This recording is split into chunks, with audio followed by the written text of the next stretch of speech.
যদি আপনাকে জিজ্ঞেস করা হয় বাংলাদেশে প্রতিদিন বা একটা মাসে কতজন মানুষ জেনা ব্যভিচারে লিপ্ত হচ্ছে, আপনি কি বলতে পারবেন? যদি আপনার কাছে জানতে চাওয়া হয় বাংলাদেশে প্রতি মাসে কত হাজার কোটি টাকা সুদের লেনদেন হচ্ছে, আপনি কি বলতে পারবেন? যদি আমি আপনার কাছে জানতে চাই বাংলাদেশে কত হাজার কোটি টাকার সুদের ঘুষের আদান প্রদান হয় প্রতি মাসে, আপনি কি আমাকে জানাতে পারবেন? যদি আপনার কাছে আমি বিনয়ের সাথে জানতে চাই বাংলাদেশে প্রতি মাসে কত কেজি বরং কত মন মাদক দ্রব্য সেবন করা হয়, আপনি কি আমাকে বলতে পারবেন? যদি আমি আপনার কাছে জানতে চাই বাংলাদেশে প্রতিদিন দেশের এক প্রান্ত থেকে অপর প্রান্তে কত কেজি কত হাজার কেজি গাঁজা দেশের এক প্রান্ত থেকে আরেক প্রান্তে চলে যাচ্ছে, দেশের এক জেলা থেকে আরেক জেলায় স্থানান্তরিত হচ্ছে, আপনি কি তার সঠিক সংখ্যা এবং পরিসংখ্যান আমাকে দিতে পারবেন? নিশ্চয় পারবেন না। আমিও জানি না, বাংলাদেশের কেউ এটা বলতে পারবে না।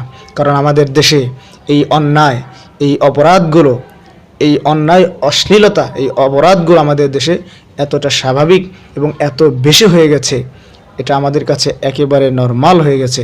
এটা আমাদের দেশে একটা স্বাভাবিক পরিস্থিতি এবং পরিবেশে পরিণত হয়েছে।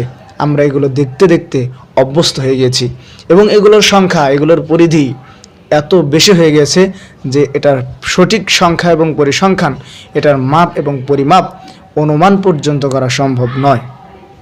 কিন্তু অত্যন্ত দুঃখ এবং পরিতাপের সাথে আমরা বলতে চাই বাংলাদেশে এই অন্যায় অপরাধগুলোর বিরুদ্ধে, এই অন্যায় অপরাধের জঘন্যতা সম্পর্কে আজ পর্যন্ত বাংলাদেশে ওয়াজ নসিহত খুব কম হয়নি, বরং অনেক অনেক বেশি হয়ে থাকে অন্য দেশের তুলনায়। মসজিদের মেম্বার থেকে নিয়ে মাহফিলের প্যান্ডেল পর্যন্ত প্রতিটা জায়গায়, প্রতিটা জেলায়, প্রতিটা মহল্লায়, প্রতিটা গ্রামে, প্রতিটা মসজিদে মসজিদে আমাদের ওলামা ইকরাম, বিদগ্ধ আলোচক এবং অনেক ওয়াইজান ইকরাম তারা এই বিষয়ে আলোচনা পেশ করে থাকেন। সুদ কতটা খারাপ, ঘুষ কতটা বড় অপরাধ, অসাধু ব্যবসায়ীদের চরম মূল্যে দ্রব্যমূল্য বিক্রি করা, চরম দ্রব্যমূল্যে এই জিনিসপত্র মানুষের কাছে বিক্রি করা, এটা যে কতটা অবৈধ এবং জঘন্য অপরাধ, এই বিষয়ে আমাদের দেশে আলোচনা মসজিদের মেম্বার থেকে না মাহফিল পর্যন্ত প্রতিটা জায়গাতে হয়ে থাকে। কিন্তু আদৌ কি আমরা পেরেছি এই ওয়াজ নসিহতের মাধ্যমে এগুলোর খারাপতা, জঘন্যতা মানুষের সামনে তুলে ধরার মাধ্যমে এগুলো থেকে মানুষকে বিরত রাখতে? নিশ্চয় পারেনি। বরং দিন দিন এটার সংখ্যা বাংলাদেশে দিন দিন বেড়েই চলছে। বাংলাদেশে প্রতিদিন কত জায়গায় কত হাজার জেনা হচ্ছে, কত ব্যভিচার হচ্ছে, কত হাজার অসাধু ব্যবসায়ী দ্রব্যমূল্যের চড়া মূল্য নির্ধারণ করে অবৈধভাবে ব্যবসা করছে, তার সংখ্যা এবং পরিসংখ্যান আমরা বলতে পারবো না। কারণ এটা আমাদের কাছে স্বাভাবিক হয়ে গেছে, আমরা এগুলো দেখতে দেখতে অভ্যস্ত হয়ে গিয়েছি।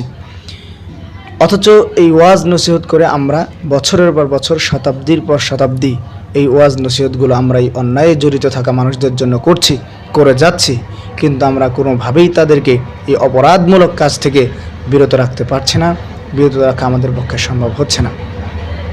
কিন্তু এটার জন্য একটা কার্যকরী ফর্মুলা আছে, যেটা করলে আমরা এই অপরাধ থেকে মানুষকে বিরত রাখতে পারবো, একটা শান্তি সমৃদ্ধির দেশ প্রতিষ্ঠা করতে পারবো, একটা অন্যায় এবং অপরাধ থেকে মুক্ত একটা জাতি তৈরি করতে পারবো, একটা জাতি আমরা গড়তে পারবো।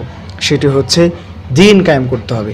আপনি যদি অন্যায় থেকে মানুষকে বিরত রাখতে চান, যদি শান্তি সমৃদ্ধির একটা দেশ প্রতিষ্ঠা করতে চান, যদি সুদ, ঘুষ, জেনা, ব্যভিচার, অসাধু ব্যবসায়ীদের থেকে দেশ ও জাতিকে মুক্ত করতে চান, তাহলে সবার আগে আপনাকে কোরআনের সংবিধান প্রতিষ্ঠা করতে হবে, সবার আগে সারা পৃথিবীতে দিন কায়েম করতে হবে, ইসলাম প্রতিষ্ঠা করতে হবে।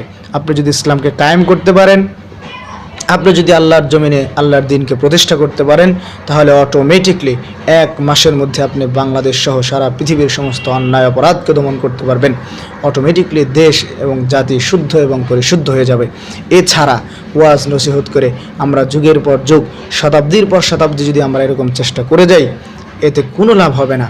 সামান্য লাভ হতে পারে, ব্যক্তি পর্যায়ে কারো লাভ হতে পারে, কিন্তু ব্যক্তি থেকে নিয়ে সমাজ, সমাজ থেকে নিয়ে রাষ্ট্র, সর্বোচ্চ যদি আপনি দিন প্রতিষ্ঠা করতে পারেন, তাহলে পুরা দেশ, জাতি এবং মানব জাতিকে আপনি অন্যায় অপরাধ থেকে মুক্ত করতে পারবেন এবং একটি সুন্দর ও শুদ্ধ পৃথিবী মানুষকে উপহার দিতে পারবেন। এজন্য দিন কায়েমের ওয়াজ করতে হবে। দিন প্রতিষ্ঠার বয়ান করতে হবে।